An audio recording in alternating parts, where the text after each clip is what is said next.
take you boldly where no man has gone before with Tyler Hoover. Thanks, Mike. Yes, I'm with someone who needs no introduction, William Shatner. Introduce me anyway. Well, yeah, Bill Shatner, Captain Kirk, T.J. Hooker, Denny Crane, the man. He is back at Barrett-Jackson selling another car, a Jaguar. You were here a few years ago selling an Aston Martin, right? You know, even you are caught up in the rhythm of this thing. It's like you got to talk fast. Yeah, I got a car. I got a Jaguar being sold here. It's coming up right now. So keep the tempo up and bid on the car. Absolutely. So, back in Star Trek in 1966 to 69, do you remember what you were driving to the set back then? I was driving myself crazy because Leonard never picked me up in his car. I remember he had Why are we yelling? I was very loud here on the block, I'm sorry. But there's a lot of cool technology that's found its way into cars from Star Trek. Can you think of a few that you were very surprised to see in a car that were on, say, a set on your Bridge of the Enterprise back in the day? Yeah, well, that's back in the day. I love the modern cars. I race cars, I have cars, I'm selling this car reluctantly.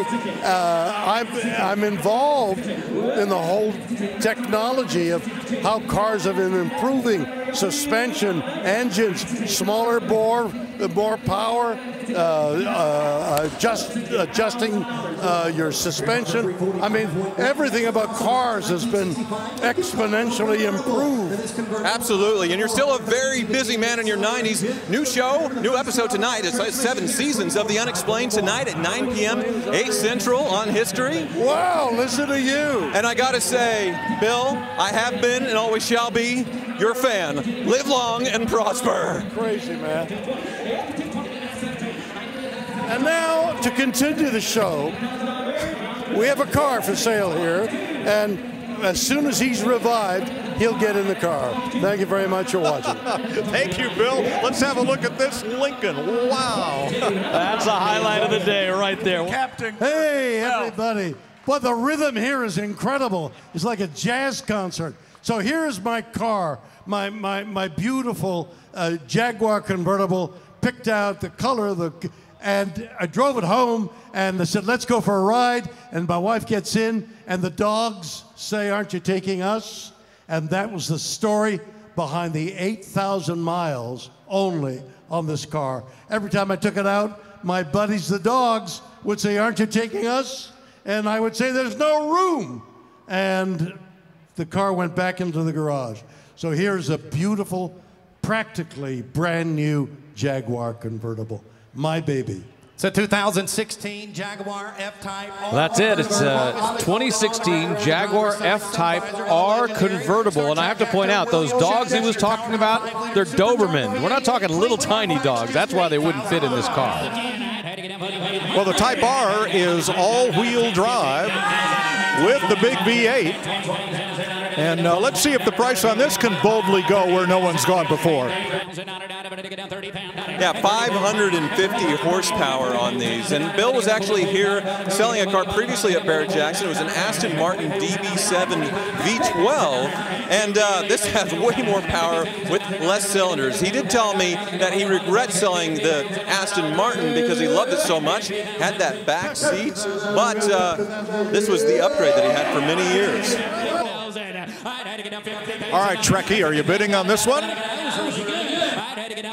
I should. I mean, the car, you know, William Shatner farted in the seats. What Star Trek fan doesn't want that?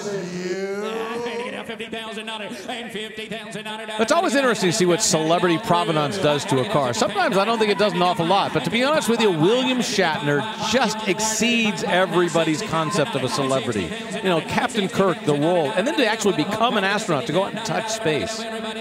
Absolutely. To go up in that Blue Origin capsule and be basically an astronaut, I believe it qualifies for him for it. I know he came down and had just a profound life-altering experience. And in his later years, he's become much more of a philosopher, I would say, than an actor. If you watch a documentary, You Can Call Me Bill, his look upon life and just the way that he looks at things, it's very interesting.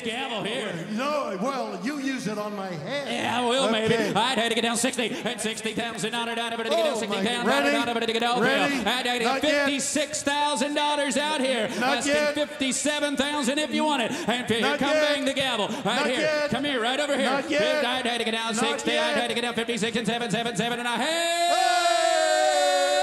Sold! $56,000. So Cody, thank you. Whoa, what a voice. What a rhythm. Well, from philosopher to auctioneer, I guess, is the way his career is now going to go. He did a great job up here helping to sell that car. Great price. But once again, there's special celebrities who enter the world, and their cars are truly worth more, and William Shatner is one of those.